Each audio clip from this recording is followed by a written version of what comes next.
Hello everyone, Miss Carrie here from Miss Carrie's Creations.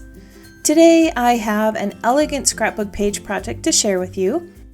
As I show this process, I'm going to share a few tips to help you create balanced embellishment clusters on your layouts. I hope that this project inspires you today. I'm working with the Honeycomb Page Kit from Not Just for Boys Kit Club. This is such a lovely page kit with soft floral patterns, stripes, grid designs, and wood grain. The kit includes a package of these little acrylic hexagons, summary die cuts, foam stickers, and shimmers paint. As I create this layout, I will bring in a few other items from the Not Just for Boys shop. In the description below, there is a link to the kit and a list of all the supplies I'm using today. When I opened the kit, the first pattern that caught my eye was the Queen Bee pattern. So I'm going to place a large portion of this at the top of the page with my photo over on the right.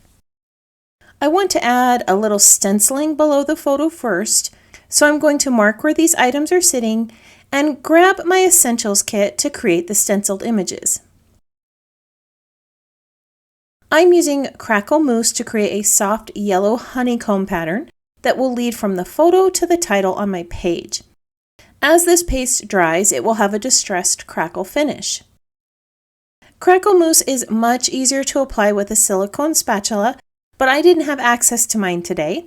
I've been in the process of rearranging and purging items from my craft room this spring, and I placed it in a new spot that I wasn't able to get to while I was making the video.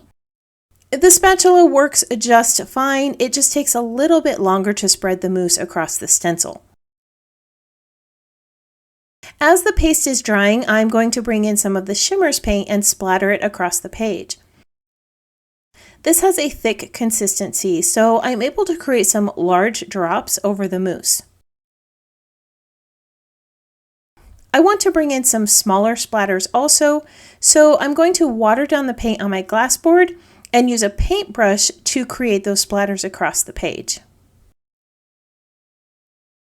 Off camera, I adhered the bee paper in place and cut out a few borders from my pattern papers. I used the honey pot pattern to cut some floral pieces that are similar in shape to the florals on that bee pattern paper. I'm going to place these along the edge of the paper here, and then I will add a second border over the top that I cut from that grid pattern. This floral border was cut from a slimline card die, so it's not quite long enough for my pattern paper edge. Since my photo is going to be sitting right here, I can just cut this border into two pieces and then I'll lay them along the edge and hide the gap with the photo. I'm going to do the same with the scallop border, which is going to sit over the top of those yellow florals. Now, when I get down to that corner, I want this to appear seamless. So I'm going to place these florals in a way so that they are flowing down from this space. If I need to, I can trim off a few of the little flowers to make this look more like a continuous piece. I want to create a seamless transition with that scallop border also. I'm going to line up the grid pattern first. I'm going to temporarily adhere this in place, and then I'll trim up that scallop border to form a rounded corner. Now, this isn't going to be perfect, but it is going to clean up the corner and it makes it look a bit more polished than a squared off corner. Alright, now I'm going to quickly adhere these borders in place with a little liquid adhesive, add some stitching to my page, and then I'll create my title and share with you how to create balanced embellishment clusters.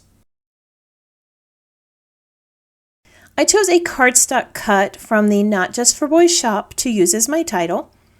Aged mahogany ink is the perfect match to the grid pattern paper border I added, so I'm blending it over the top of the cardstock to create a nice solid color. When I add color to die cuts or cutting machine cuts, I like to place them on a sticky mat. The mat helps hold all the pieces in place so that I don't have to try to hold the cardstock cut. Distress Oxide is a reactive ink and it will show your fingerprints and transfer the ink onto your fingers. The sticky mat is a great way to prevent both of those from happening. I also like how it holds little pieces like the dots of letters and punctuation. Now I want to create a little bit of shadow around this, so I'm going to bring in a smaller blending brush and add some vintage photo ink to all my edges. The brush I'm using is very thin and small, so I can reach in all of those little spaces of the letters. While I finish this up, I would love it if you tap that subscribe button and let me know in the comments that you are new here. If you are already a subscriber, I would love to know if you're enjoying today's video. Go ahead and tap that little thumbs up icon if you are, or leave me a comment below and let me know what you've learned today. Once I'm finished adding the color, this is going to pull right off of the mat. This mat can be washed with warm water, and once it's dry, I can place the protective cover over the top and store it away for the next project. All right, let's start talking about how to add those embellishments to your pages. My photo has been backed with some white cardstock and wood grain pattern. The crackle paste leads your eye from the photo down to the title, which I'm going to place right here. I'm going to bring in those lovely little hexagon shapes and place them as anchor pieces for the 3 areas where I want to create my embellishment clusters.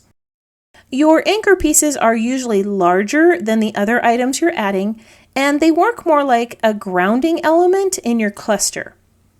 I try to use similar shapes or patterns or colors for my grounding elements. The purpose of embellishments is to draw your eye to specific areas on the page and create lines of movement that your eyes will follow throughout the layout. The floral pieces I'm using are creating a frame around my photo, which is the focal point of my page. Each set of flowers has a variety of sizes and shapes and patterns, which create contrast within the space. And I'm repeating those shapes, sizes, and colors in the other floral clusters on my page. I'm also creating balance by adding larger flowers near the base of the photo and smaller florals near the top. To bring some more weight to the right side of the page, I'm going to bring in a little vellum envelope and fill it with die cuts. Vellum will bring another textural element to the page. This cluster already has a lot of elements in it, and by tucking these pieces inside the vellum, I can add more weight and dimension to the space without adding additional colors.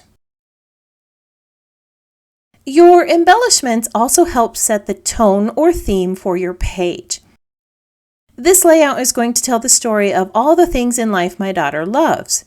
She's a fan of bees and sunflowers, enjoys writing handwritten letters, and loves to read. Throughout the page, there are little images and icons that represent these memories.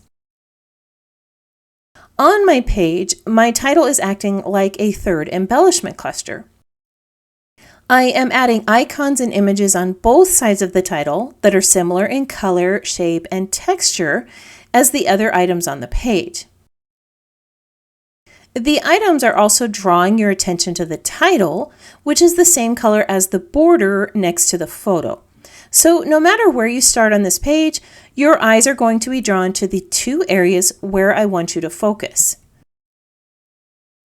Now that most of these die cuts are in place and you've gotten that quick lesson on embellishments, I'm going to shut off the camera, finish this page, and then I'll share the completed layout with you. Here is the completed page that I created today. As I was finishing up, I realized that there was a need for a little more paste below the photo. I covered quite a bit of it with my embellishments and my photo, and I felt like I needed a little bit more. It was tricky adding it after the fact, but everything worked out just fine. As I said earlier, I like to repeat color and texture on my page.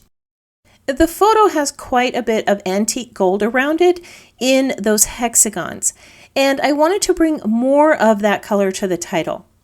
The hexagon in this space isn't very large, so I brought in some more of the antique gold with a small charm on a safety pin.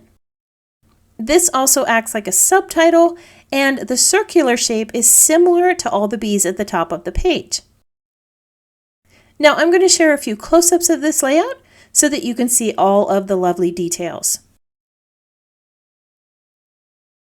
Adding embellishments on your layouts can feel overwhelming when you don't know where to start. As a creator, you have an eye for adding color, texture, and contrast. It just takes a little time to learn how to create balance on your page with all of the items you want to add. My goal today was to show you how to take items from a kit, like this one from Not Just for Boys, and build simple embellishment clusters on your page that create emphasis and directional flow. I hope that this project inspired you to give a few of these techniques a try. If you are one who enjoys pinning photos to inspiration boards, I have added still shots of this layout on the Not Just for Boys Kit Club blog and on my website for you to use. If you would like more ideas for using this kit, you can join the Not Just for Boys Kit Club community on Facebook and see even more designs. I want to thank you for joining me for another scrapbook project. If you have any questions about this layout or the supplies listed below, feel free to post that in the comments. I hope that you have a wonderful week, and I can't wait to see what you create.